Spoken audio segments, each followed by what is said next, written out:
Hello guys, Sethonan here, this is the Daily Grind. This is Saint Seiya tencent, the Knights of the Zodiac. Sorry. This video is for my fellow DC Legends players because they have been getting a lot. They have been getting a lot of optimism when Warner Bros. San Francisco said that they are going to feature something related to Apocalypse and Darkseid. Alright, I get that, I get it. It's hard for me because I have been fighting Darkseid on DC Unchained for several weeks now, and that's not what this video is about. This video is about telling you that we can actually ask for something like this. I am a clan leader, alliance leader, guild leader, whatever you want to call it. I'm in charge of a sanctuary here on Saint Seiya. How I got that, I don't know. The former leader resigned, left the game, and by chance, because I didn't make the guild, I ended up as a guild leader. So it is my duty to summon every day this one boss monster that everybody on the alliance has to attack. We only have 1 hour to defeat it, but here's the catch. Every time you defeat the boss, the first few levels are very easy. Every time you defeat this boss, the boss for the next day is going to be stronger, and of course that means it's also going to give better rewards. Now, this is still mid-level. This boss is just level 8, I think. There was one way to check this. Well, I think it says when I enter the boss. So we have been killing it this week after the reset, and it just keeps going up and up and up. So there's an incentive for low-level alliance that have low-level players to do this every day until the next week reset, because that's how they get rewards. Now, the catch is a low-level alliance that decides to have low-level players or stay low-level, it's only going to be able to defeat the boss until around level 6 or 7, depending on the number of players that the alliance has.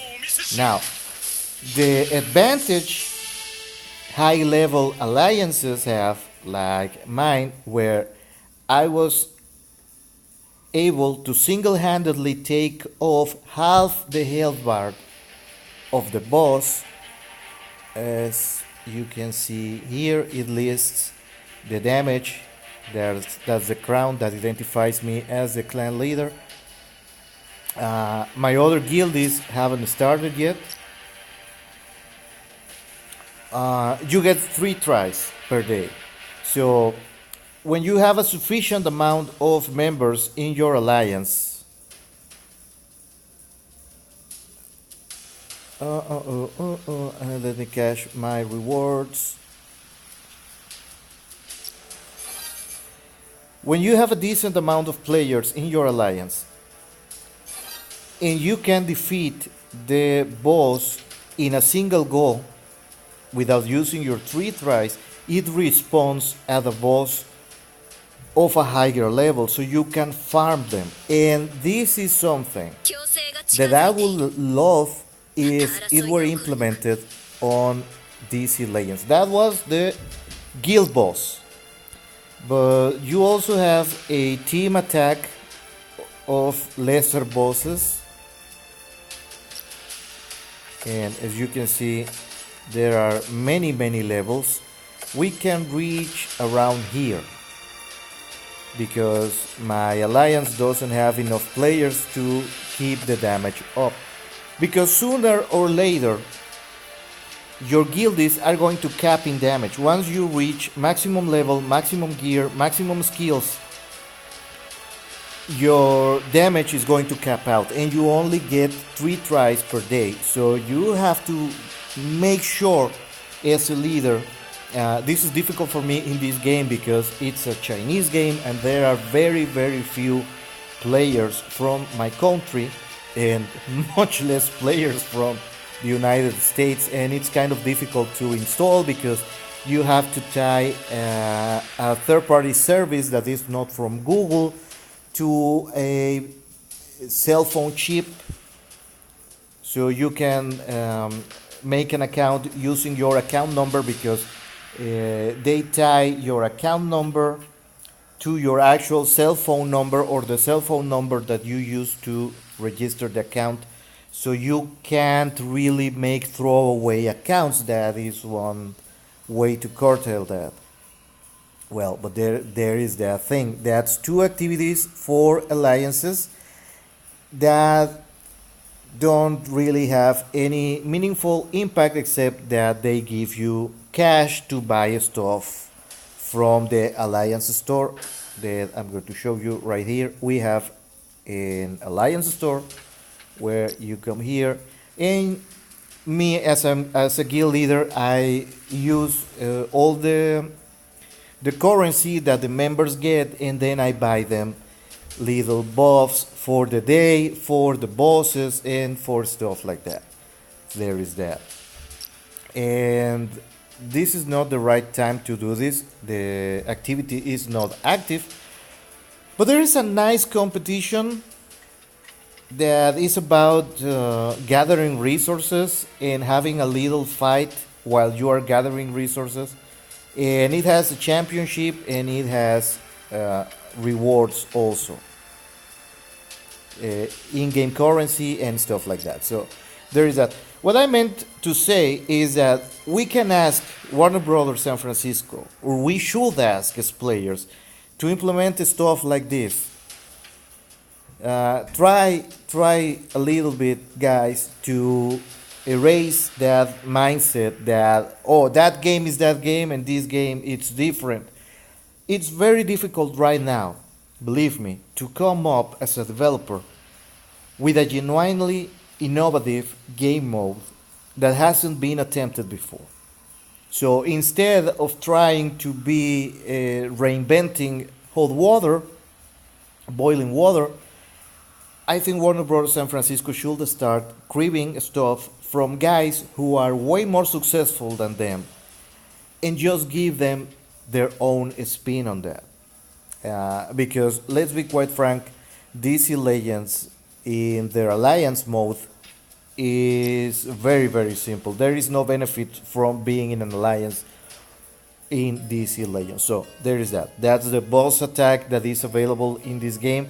I use this as an example because the gameplay, I'm going to do a quick gameplay for PvP, and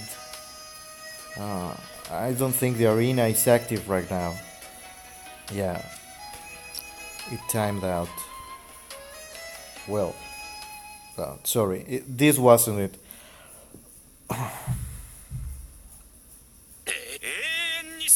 No, I don't want to. The practice mode, because I don't need to show you how I get crushed on real-time PvP right now. But this is it. This is turn-based combat, just like DC Legends. The mechanics are very similar. You have your speed counter, fast characters go first. I'm going to take autoplay. I'm going to turn that off. And you have this guy that gives you extra energy to do stuff. You have a limited pool of energy that you have to pay for skills, and once you empty it, you cannot really do anything else. So, for example, this uses 4 energy points, and I only have 5, so everybody else after this guy can only attack with their basic. But, for example, this guy with the cape and this guy with the wings, since they are brothers in the storyline, they get a team attack where if any of them uses the basic, the other one assists automatically. So it didn't happen here. This is a special move that doesn't require energy points, where this guy rises the soul of the dead and uses them to attack, because that's his his main stick. But as you can see, there are 6 characters able to be used, and you have all the same trappings. They have a strength score, they have a defense, physical defense score, magical defense score, because they don't have an intelligence stat. A magical attack score, which is the same as our special damage over at DC Legends. They have an speed stat, and they have a resistance to effects stat. So there is that. So if you see me doing a lot of damage, is because I'm seal clubbing right here. So this is that. I can one shot because I'm like 20 levels above them.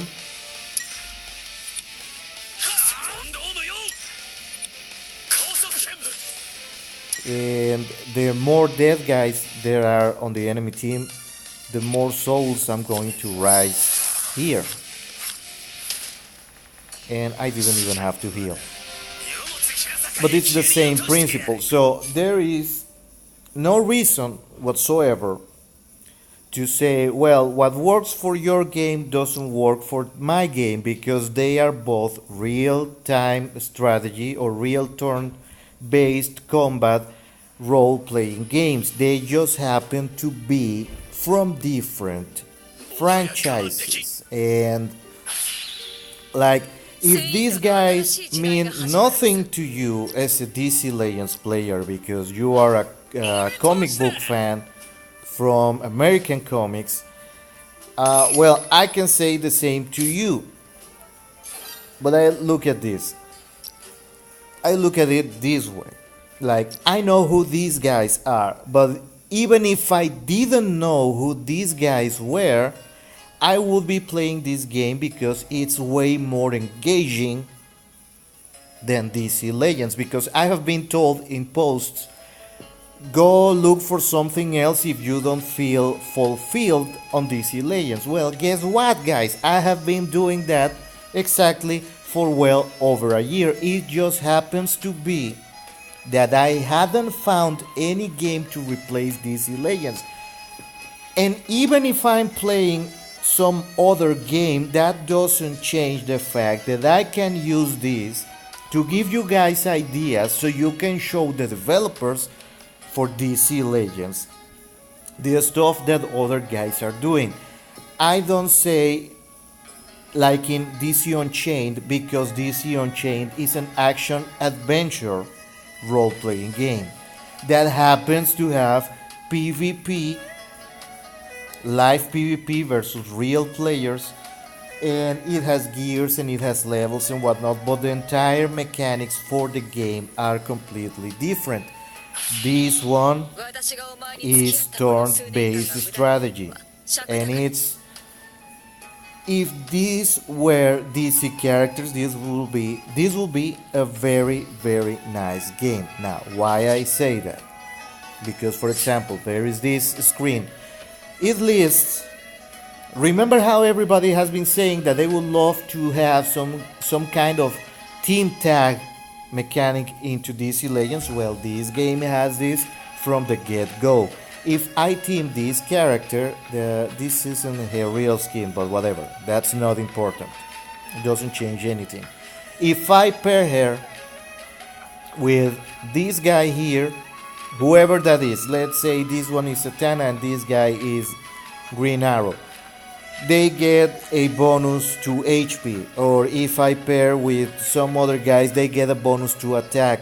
And whenever you team up all the characters that are listed in these pictures in those different teams, mean that if any one of them attack with their basic, they can sometimes summon the other guys to perform a big attack with the basic. And that introduces very cool mechanics, because, for example, this guy with his basic, he has a different set of teammates where he can work. But for example, there is this girl is common between those two.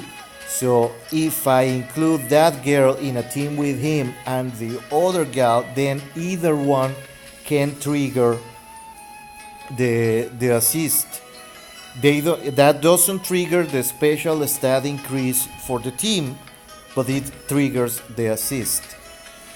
Uh, if he gets called as an assist from anybody else, by anybody else, with his basic attack, he throws frost, because this is an ice based attack character.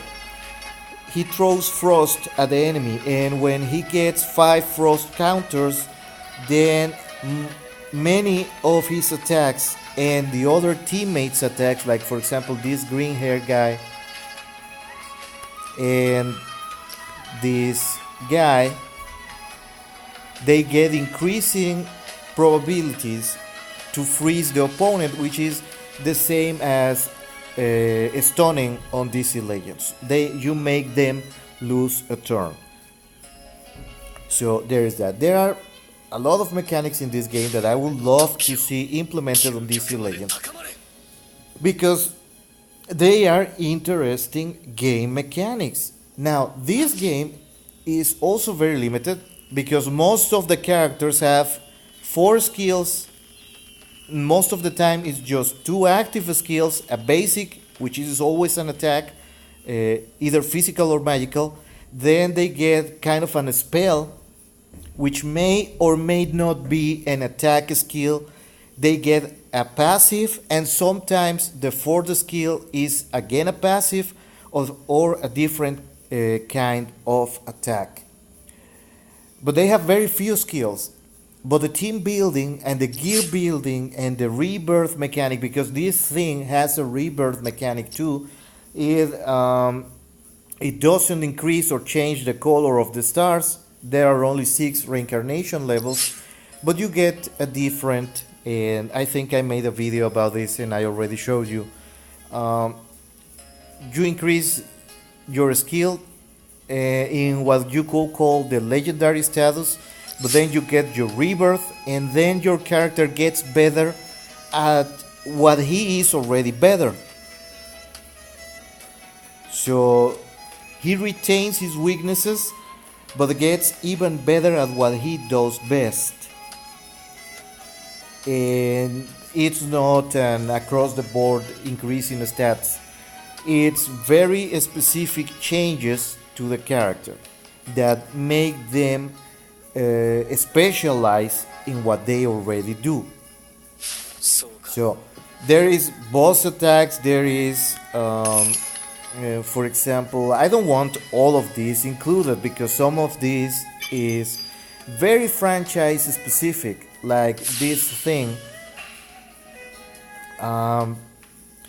You get to attack a enemy fortress, but you only have a limited number of moves per week available to you. Every time you make a character walk through one of these spaces, you spend a step.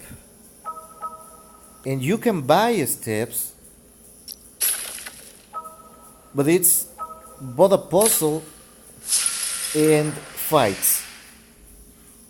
And you get prizes for this. And it doesn't take extra energy. It doesn't make you buy anything else unless you want to. And that's the important fact. None of the side quests in this game interfere with your normal grinding. In fact, they benefit from you grinding more of what you usually do. And that shows a very different design philosophy between these and American games. And I'm not just taking a dig at DC Legends, but every American game. Like, these games are super grindy, but instead of making the grinding boring, these guys have finally accepted. It has been years for games like this to accept the fact that grinding is just kind of making merits. but it shouldn't be the end game. Like, nobody likes to grind. This was the first floor of this change attack, and you have to memorize the floors. Some floors you are not able to see what is there, so you have to go step by step and trying to memorize. And there is stuff like that, and the rewards change depending on how far can you go downstairs, because this is a dungeon where you go down in levels, and every new level is way more difficult, and there are 12 of them because you have to recover the 12 weapons of this armor here. So there is some other stuff to do. There are you can play the storyline in hard and harder modes, and you get covers for the tankobons. Oh, oh wow, there are new ones. They are very, very difficult.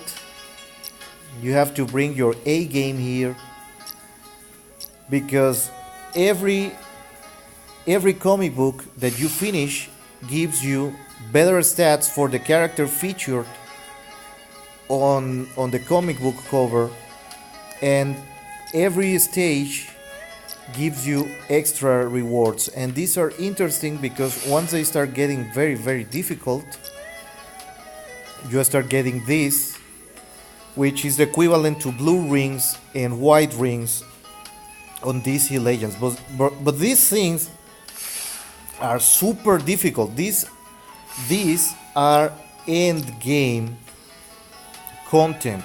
Like, I was able to finish this once my characters were level 60, and this is the first one, level 60 and reincarnation 4, so kind of like legendary 2 minimum. And I finished this story mode by the skin of my teeth. And this one took me until I had some characters to level 70 and reincarnation 5. So kind of legendary 3 minimum. This one I have only been able to do 4 of the chapters, and I haven't touched it in like 2 months.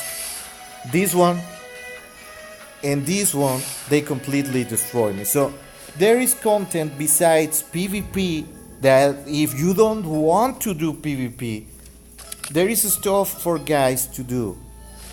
And you can record videos and share them with the community, and you can even do that with the characters, where you get a score rating here where it tells you what the strengths of the character are, and then the community can review the characters. And I have been able to translate some of these with Google Translate.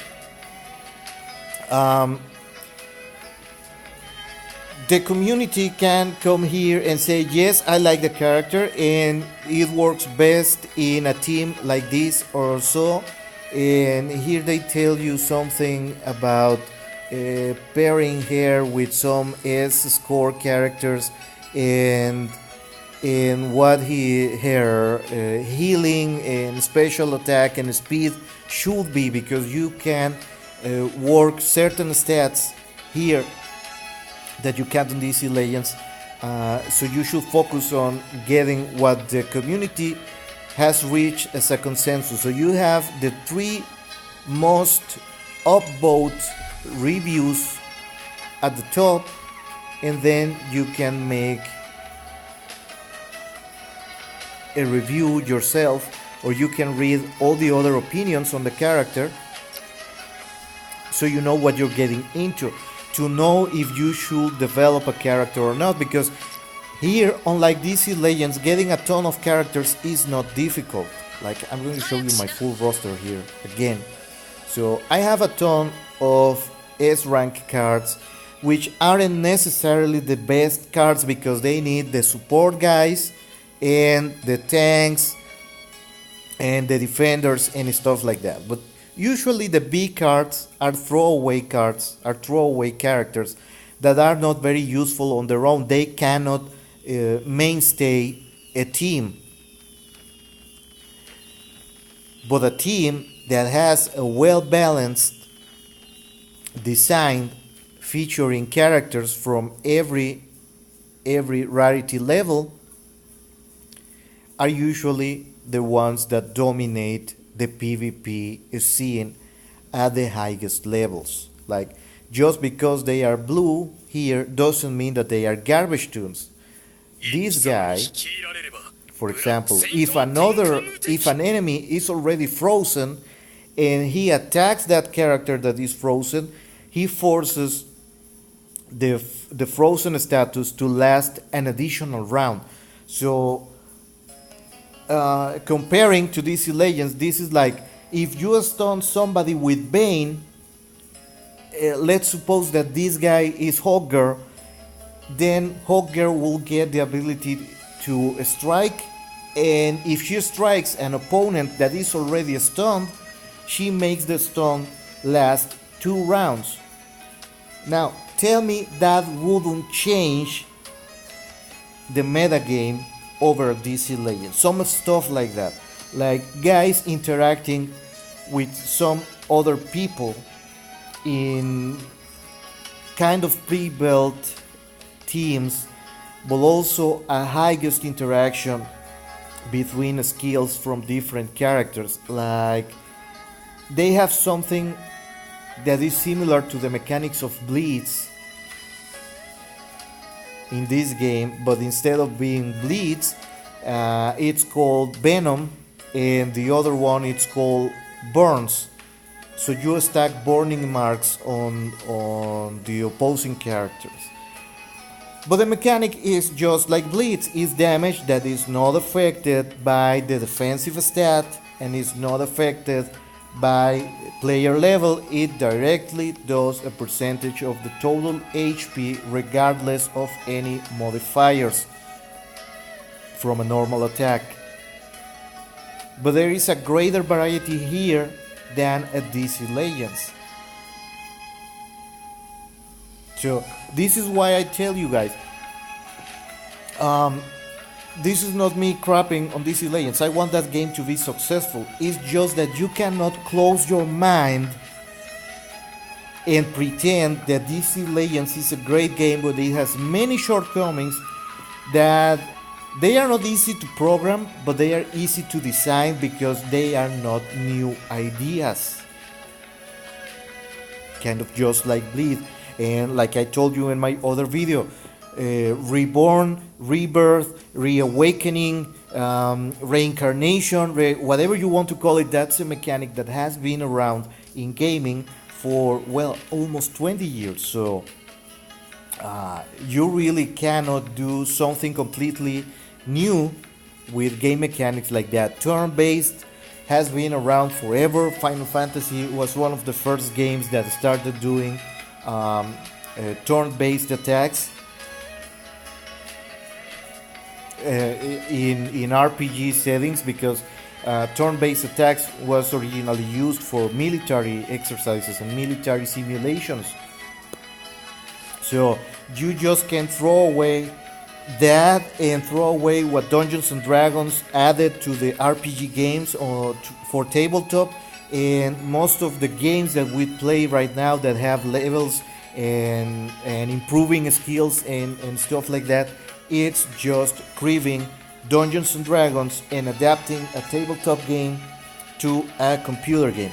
Well, for me that's all for now, because because I have to go do my normal grinding for this game, but I'm not going to bore you with me repeating this stage 200 times, because that's what I need to get my characters to level 80. I'm not going to bore you with that, but I just wanted to show you that there are other games that are doing stuff, and some of that stuff would be very nice if we had that on DC Legends. Now, with that said, I'm going to wave you goodbye and tell you that we're going to meet each other the next time, and you know it. In the meantime, keep grinding on.